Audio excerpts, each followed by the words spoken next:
Great is the thirst for happiness, and equally great is the lack of happiness. The majority of the poor long for riches, believing that their possession would bring them supreme and lasting happiness. Many who are rich, having gratified every desire and whim, suffer from ennui and repletion, and are farther from the possession of happiness even than the very poor. If we reflect upon this state of things, it will ultimately lead us to a knowledge of the all-important truth that happiness is not derived from mere outward possessions, nor misery from the lack of them. For if this were so, we should find the poor always miserable and the rich always happy, whereas the reverse is frequently the case. Some of the most wretched people whom I have known were those who were surrounded with riches and luxury, whilst some of the brightest and happiest people I have met were possessed of only the barest necessities of life. Many men who have accumulated riches have confessed that the selfish gratification which followed the acquisition of riches has robbed life of its sweetness, and that they were never so happy as when they were poor. What then is happiness, and how is it to be secured? Is it a figment, a delusion, and is suffering alone perennial? We shall find, after earnest observation and reflection, that all, except those who have entered the way of wisdom, believe that happiness is only to be obtained by the gratification of desire. It is this belief, rooted in the soil of ignorance, and continually watered by selfish cravings, that is the cause of all the misery in the world. And I do not limit the word desire to the grosser animal cravings. It extends to the higher psychic realm, where far more powerful, subtle, and insidious cravings hold in bondage the intellectual and refined, depriving them of all that beauty, harmony, and purity of soul whose expression is happiness. Most people will admit that selfishness is the cause of all the unhappiness in the world, but they fall under the soul-destroying delusion that it is someone else's selfishness, and not their own. When you are willing to admit that all your unhappiness is the result of your own selfishness, you will not be far from the gates of paradise.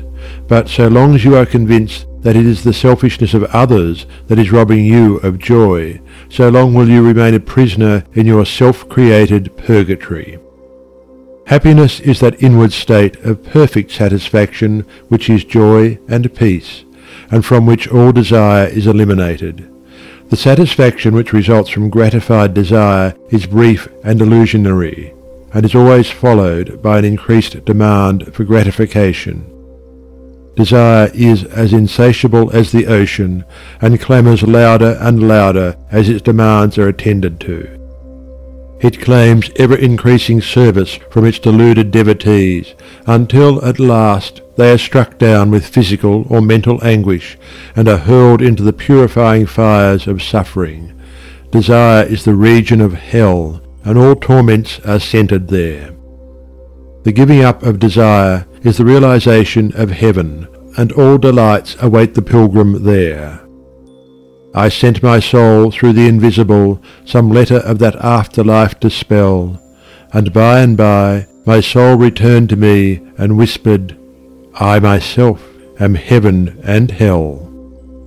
Heaven and hell are inward states.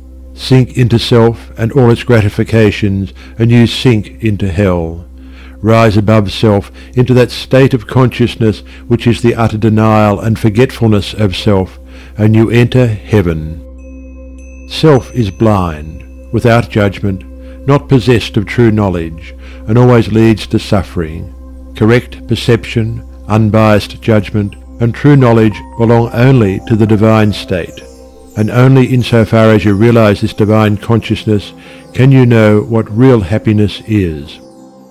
So long as you persist in selfishly seeking for your own personal happiness, so long will happiness elude you, and you will be sowing the seeds of wretchedness. Insofar as you succeed in losing yourself in the service of others, in that measure will happiness come to you, and you will reap a harvest of bliss. It is in loving, not in being loved, the heart is blessed. It is in giving, not in seeking gifts, we find our quest. Whatever be thy longing or thy need, that do thou give. So shall thy soul be fed, and thou indeed shalt truly live. Cling to self, and you cling to sorrow. Relinquish self, and you enter into peace. To seek selfishly is not only to lose happiness, but even that which we believe to be the source of happiness. See how the glutton is continually looking about for a new delicacy wherewith to stimulate his deadened appetite, and how, bloated, burdened, and diseased, scarcely any food at last is eaten with pleasure. Whereas he who has mastered his appetite, and not only does not seek, but never thinks of gustatory pleasure, finds delight in the most frugal meal. The angel form of happiness, which men, looking through the eyes of self, imagine they see in gratified desire, when clasped, is always found to be the skeleton of misery. Truly, he that seeketh his life shall lose it, and he that loseth his life shall find it. Abiding happiness will come to you when, ceasing to selfishly cling, you are willing to give up. When you are willing to lose, unreservedly, that impermanent thing which is so dear to you, and which, whether you cling to it or not, will one day be snatched from you, then you will find that that which seemed to you like a painful loss turns out to be a supreme gain. To give up in order to gain, than this there is no greater delusion, nor no more prolific source of misery. But to be willing to yield up and to suffer loss, this is indeed the way of life. How is it possible to find real happiness by centering ourselves in those things which, by their very nature, must pass away? Abiding and real happiness can only be found by centering ourselves in that which is permanent.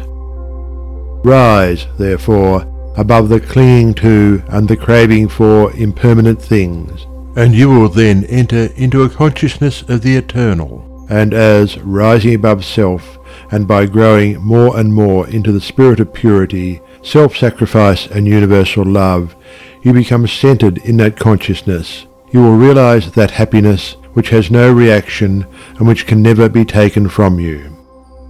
The heart that has reached utter self-forgetfulness in its love for others has not only become possessed of the highest happiness, but has entered into immortality, for it has realized the divine.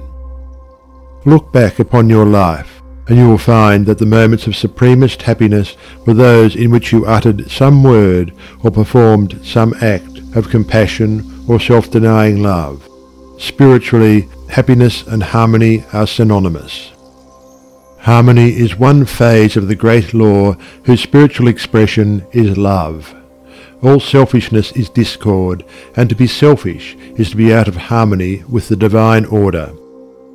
As we realize that all-embracing love, which is the negation of self, we put ourselves in harmony with the divine music, the universal song, and that ineffable melody which is true happiness becomes our own. Men and women are rushing hither and thither in the blind search for happiness, and cannot find it, nor ever will, until they recognize that happiness is already within them and round about them, filling the universe, and that they, in their selfish searching, are shutting themselves out from it. I followed happiness to make her mine, past towering oak and swinging ivy vine. She fled, I chased, o'er slanting hill and dale, o'er fields and meadows in the purpling vale, pursuing rapidly o'er dashing stream. I scaled the dizzy cliffs where eagles scream. I traversed swiftly every land and sea, but always happiness eluded me. Exhausted, fainting, I pursued no more, but sank to rest upon a barren shore. One came and asked for food, and one for alms. I placed the bread and gold in bony palms. One came for sympathy, and one for rest. I shared with every needy one my best. When, lo, sweet happiness with form divine stood by me, whispering softly, I am thine. These beautiful words of Burleigh's express the secret of all abounding happiness. sacrifice the personal and transient, and you rise at once into the impersonal and permanent. Give up that narrow, cramped self that seeks to render all things subservient to its own petty interests, and you will enter into the company of the angels, into the very heart and essence of universal love. Forget yourself entirely in the sorrows of others and in ministering to others, and divine happiness will emancipate you from all sorrow and suffering. Taking the first step with a good thought, the second with a good word, and the third with a good deed, I entered paradise. And you also may enter into paradise by pursuing the same course. It is not beyond, it is here. It is realized only by the unselfish. It is known in its fullness only to the pure in heart. If you have not realized this unbounded happiness, you may begin to actualize it by ever holding before you the lofty ideal of unselfish love and aspiring towards it. Aspiration or prayer is desire turned upward. It is the soul turning toward its divine source, where alone permanent satisfaction can be found. By aspiration, the destructive forces of desire are transmuted into divine and all-preserving energy. To aspire is to make an effort to shake off the trammels of desire. It is the prodigal made wise by loneliness and suffering, returning to his Father's mansion. As you rise above the sordid self, as you break, one after another, the chains that bind you, will you realize the joy of giving, as distinguished from the misery of grasping, giving of your substance, giving of your intellect, giving of the love and light that is growing within you. You will then understand that it is indeed more blessed to give than to receive, but the giving must be of the heart, without any taint of self, without desire for reward. The gift of pure love is always attended with bliss. If, after you have given, you are wounded because you are not thanked or flattered, or your name put in the paper, know then that your gift was prompted by vanity and not by love, and that you were giving merely in order to get, were not really giving, but grasping. Lose yourself in the welfare of others. Forget yourself in all that you do. This is the secret of abounding happiness. Ever be on the watch to guard against selfishness, and learn faithfully the divine lessons of inward sacrifice. So shall you climb the highest heights of happiness, and shall remain in the never-clouded sunshine of universal joy, clothed in the shining garment of immortality. Are you searching for the happiness that does not fade away? Are you looking for the joy that lives and leaves no grievous day? Are you panting for the water brooks of love and life and peace? Then let all dark desires depart, and selfish seeking cease. Are you lingering in the paths of pain, grief-haunted, stricken sore? Are you wandering in the ways that wound your weary feet the more? Are you sighing for the resting place, where tears and sorrows cease?